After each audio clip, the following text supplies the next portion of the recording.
I grew up loving the stories of changelings, and I think the fairy kind of lore is really wonderful because it's childlike, and it's also very mature and sensual. There's this like coexistence of darkness and beauty that really resonated with me, and to be able to kind of think about what they would be like in today's world was just a dream. I've been writing Gothic horror stories for 10 years now, so they've always been set in like the 19th century. They've always had a very particular vibe to them. So I wanted to do a story that was more contemporary and a blend of the Gothic, that kind of styling and atmosphere, but also with Irish folk horror, because I don't think it's been tapped, and it's a wonderful source. Basically all the stories we hear growing up, they're all, in essence, horror stories. The Watchers were inspired by a race called the Tuatha Dé Danann. These kind of ancient fairy creatures who are these tall, statuesque, beautiful, godlike creatures who come into society. They're wonderful craftsmen. They're renowned for their art. They were just beautiful. And then when the Milesians came to Ireland in 1700 BCE, and they were to become the Irish people, they banished the Tuatha Dé Danann underground. So we've combined the Tuatha Dé Danann with another element of Irish folklore, which is the changeling.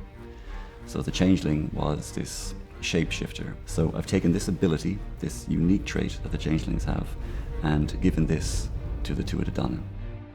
Because they're changelings, they naturally adapted to the darkness of their environment. So eyes became nocturnal. Skin over time became susceptible to daylight, like it became like a weakness to it. They just became the Watchers because they were imprisoned under there. They became leaner and longer. The claws and the teeth were better for digging out tunnels, and over the centuries they just forgot who they were. And now, after all these centuries, they're different and dark, and they're angry and vengeful. 104, take 3. Ashana's vision, she put a wonderful emphasis on the mythology and how the ancient Irish history is woven into the horror of the Watchers. Throughout the process, my goal was just to deepen this kind of idea of getting to know a species like the Tuatha. That was like the main kind of driving force as I was redrafting scripts. It was just me wanting to go deeper and imagining like Madeline needs to have a real name. She needs to have a name that she's referred to by her own kind. Inricton was a name for Madeline that Ashana came up with. A loose translation would mean kind of the strange one, which makes perfect sense for Madeline because she doesn't really fit in anywhere. Madeline was looked upon by the others as, something, an oddity, or even resented. So she really didn't have a home. There's so much more to her than just another Watcher who was left above ground when they were banished under. Yeah, I can't land on your, that's the place. So I think it's part of growing up in Ireland that it's almost a part of you, really, that the landscape and mythology and folklore are all kind of entwined.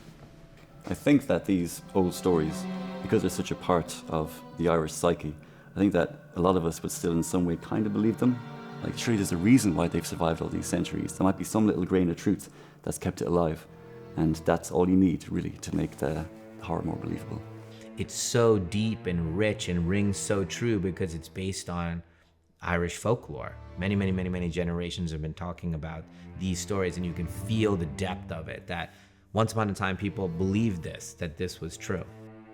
There was ancient storytellers that Al was referencing, and then we were taking his knowledge and then making it a kind of Shyamalan contemporary thriller.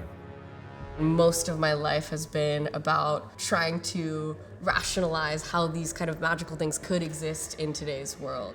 You can feel that in the movies, this sense of like, if they could exist, and that can be a very uncomfortable feeling.